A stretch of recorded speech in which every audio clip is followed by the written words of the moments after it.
প্রবাসীদের ই পাসপোর্ট সেবা দুর্গরা পৌঁছে দিতে আজকে বাংলাদেশ কনসুল জেনারেল প্রাঙ্গণে চালু করেছেন এক গণশুনানি। আসলে যে গণশুনানির মাধ্যমে প্রবাসীরা ই পাসপোর্ট আবেদন কীভাবে করবে, সহজতে কীভাবে ই পাসপোর্ট পাবে, সেই নিয়ে আলোচনা শুরু হতে যাচ্ছে। আমি সরাসরি সেখানে চলে যাচ্ছি, আমার সঙ্গেই থাকুন। কখনো এই ধরনের কর্মশালায় উপস্থিত হতে পারছেন কিনা আমার জানা নেই। কনসুলেটের সকল কর্মকর্তা এবং আমার সদস্যবৃন্দ, প্রিন্ট এবং ইলেকট্রনিক মিডিয়ার সাংবাদিক ভাইরা, আসসালামু আলাইকুম। আজকে যে ই পাসপোর্ট সংক্রান্ত কিভাবে ফর্ম ফিল আপ করা হয় এবং বিভিন্ন রকম আপনাদের কোশ্চেন থাকতে পারে, থাকেই, খুবই স্বাভাবিক যে এই কর্মশালার মাধ্যমে প্রশ্ন জিজ্ঞাসার মাধ্যমে আমার সম্মানিত প্রবাসী ভাইরা উপকৃত হবে। আমি দুটা জিনিস যোগ করব যে আমরা চেষ্টা করছি পশ্চিমাঞ্চল জেদ্দা প্রবাসী যত সম্মানিত প্রবাসী ভাই বোনেরা আছেন, অতি দ্রুত কেউ কারণ পাসপোর্ট ছাড়া কেউ থাকবে না, কেউ কোনো সমস্যা হবে না, অতি দ্রুত তাদেরকে যেন ই পাসপোর্টটা করতে পারেন সেটা আমরা কাজ করছি। এবং আমি আর যোগ করতে চাই যে আমাদের যে কনসুলার টিমগুলো যে বিভিন্ন প্রত্যন্ত অঞ্চলে যান এবং আমি দেখেছি যে রাত 3টা পর্যন্ত তারা কাজ করে, কেউ কাউকে কিনা এই বিষয়ে কোনো হচ্ছে কিন্তু সচেতনতা বাড়ানোর জন্য। আমার যে ভাইটা হয়তো ফর্ম ফিল আপ করে এসছেন আজকে, বা হয়তোবা যে ভাইটা করবেন ভবিষ্যতে, উনি যেন জানতে পারে আপনাদের মাধ্যমে যে যেন কিভাবে ফর্মটা ফিল আপ করতে হয় এবং কোন কোন বিষয়ের প্রতি উল্লেখ করতে হয়, আপনার স্থান সিলেকশনের বিষয়ে যে বিষয়টা থাকে, আপনাদের সৌদি আরবে সিলেক্ট করবেন বর্তমান ঠিকানাটা, এই যে ইম্পর্টেন্ট জিনিসগুলো, এটা আমরা এই জানাতে চেয়েছি। এবং যে কোশ্চেন আনসারের যে বিভিন্নগুলো আছে যে বয়সের ক্ষেত্রে এনআইডি দিয়ে যে বয়সের কত বছর পর্যন্ত যে চেঞ্জটা করা যায়। এবং আলহামদুলিল্লাহ একটা জিনিস কি আমি সৌদি সরকারকে ধন্যবাদ জানাতে চাই এই জন্য যে অনেক ভাইরা হচ্ছে গিয়ে যে নামে যে মোহাম্মদ বড়, মোহাম্মদ ছোট, তারপরে রহিমের পরে রহিমের একটু একটু সমস্যা রয়েছে, মালুমাত করে নিতে কোনো সমস্যা হচ্ছে না। আমরা গত 6 মাস ধরে আমাদের কাছে একটা ডাটা আছে, জানুয়ারি মাসে পাসপোর্ট দিয়েছি কত ভাই, এটা প্রায় 7,000। এখন এই সংখ্যাটা পিকটা আস্তে আস্তে বেড়েছে। জুনে আমরা পাসপোর্ট দিয়েছি 15,000। আপনি বুঝছেন, পিকটা কিন্তু রাইজ করেছে। সুতরাং আমরা চেষ্টা চাচ্ছি ভাই, আপনাদের মাধ্যমে বলতে চাই যে আমাদের জেদ্দা কনসুলেটে এই পশ্চিমাঞ্চলে গর্বের সাথে বলতে চাই আমরা খুব শীঘ্রই এটাকে 0 পর্যায়ে নিয়ে আসবো। কেউ কোনো কিছু সমস্যা হবে না ইনশাআল্লাহ। ভাই একটা বলি, যারা অসুস্থ আছেন, যাদের ইকামা এক্সপায়ার হয়ে যাচ্ছে, এটাকে আমরা একদম হাই প্রায়োরিটি রাখি। হাই প্রায়োরিটি যাদের ইকামা এক্সপায়ার হয়ে গেছে, ভাই বলছেন ভাই ইকামা আমার পৌঁছে দিন, আমাকে ফেরত দিই না, আমি তাকে হেল্প করতে চাই। জেদ্দা কনসুলেটে প্রতিটা কর্মকর্তা আমরা আছি আপনাদের প্রবাসী ভাইদেরকে হেল্প করার জন্য। কোনো প্রবাসী ভাই যদি বিপদে পড়ে, আমার মা সেদিন আমি জানতে পেরেছি, একটা বলেছে যে আমার মা অসুস্থ, দেশে যাবেন, আমি সাথে বলে ভাই ওনার পাসপোর্টটা করে দিন, কেউ ফেরত দেওয়া হয় না ভাই, আমরা আপনার পাশে সবসময় আছি।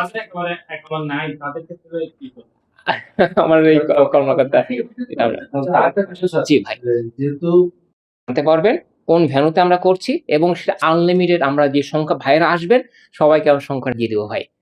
আমি এনশিওর করছি জেদ্দা অঞ্চলে আমরা ভাই আন্তরিকতা অভাব নাই, চেষ্টা করছি ভাই, কারণ আমাদের তো দেশি ভাইরা সবাইকে যেন পাসপোর্ট পায় সেই লক্ষ্যেই আমরা সমস্ত কর্মকর্তারা সবাই সচেতন আছে, আমরা কাজ করছি ভাই। একটু তো লাইনে থাকবে, কারণ সবাই একটু সময় লাগাতে ঢুকতে আর কি, কাউকে ফেরত দিচ্ছি না। আচ্ছা, এটা বিষয়ে তো আমরা দেখতেছি আপনি অনেক কষ্ট করতেছেন এবং নিশ্চিত থাকেন। বিষয়টা হচ্ছে যে একজনের দিছে অক্টোবর, নভেম্বর, ডিসেম্বরে তার ফিঙ্গার, তার এখানে অ্যাকাউন্ট স্পেল হয়ে যাচ্ছে, তার স্ত্রী অসুস্থ, তার বাপ মা মারা যাচ্ছে, যেতে পারছে না। আমি আমরা কোনো ভাই আমাদের কাছে যে অ্যাপয়েন্টমেন্ট স্লটটা আছে মনে হয় সেপ্টেম্বর পর্যন্ত।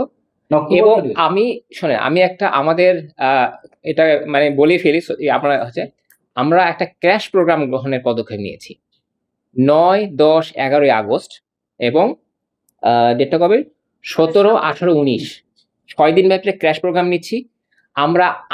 জাস্ট সংখ্যাটাকে যদি বলেন, যার অ্যাপয়েন্টমেন্টটা হচ্ছে গিয়ে আজকে, এবার কি আগস্ট শেষ হয়ে যাচ্ছে, আজকে জুলাই শেষ হয়ে যাচ্ছে, আগস্টের মাঝামাঝি পড়েছে, আমরা তার পাসপোর্টও আগে নিয়ে একটা উত্তর আপনারা এখান থেকে পেয়ে যাবেন।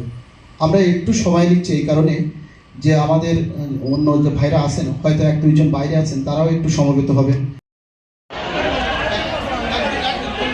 একজন করে কথা বলেন, একজন ই পাসপোর্ট রিলেটেড।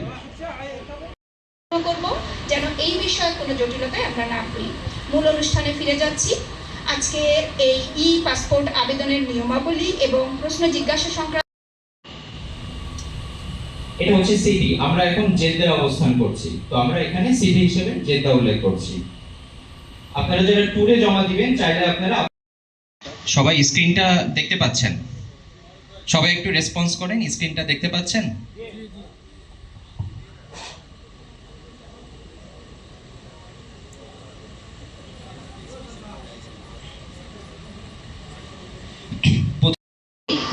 আমাদের জন্য বিভিন্ন দিক নির্দেশনা আছে।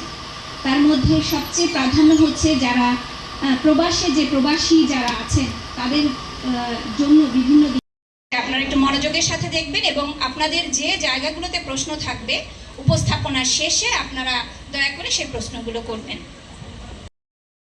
সাহেব ওরা এবং কনসুলেটের কর্মচারী এবং আগত আমাদের এই দর্শনার্থী অথবা যারা পাসপোর্ট সংক্রান্ত ব্যাপারে এখানে আসছেন তাদেরকে, তো আমি একটু প্রশ্ন করতে চাচ্ছি যে আজকের এই যারা এখানে আসছে এবং অনেক লোক ফিরে যাচ্ছে, যে প্রতি মাসে 10 দিন মানে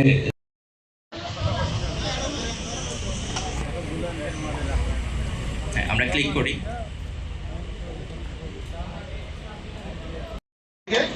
18 ঘন্টা হয়েছে আমি এখানে আসছি, আমার কাছে টিকিট সব কিছু আছে।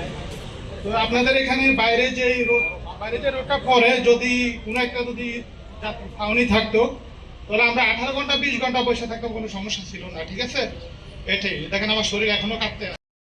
তো বিশেষ করে আমাদের ড্রাইভার আছে, আমরা বছরে একবার ছুটিতে যাওয়ার সুযোগ হয় এই সাইকের সময়।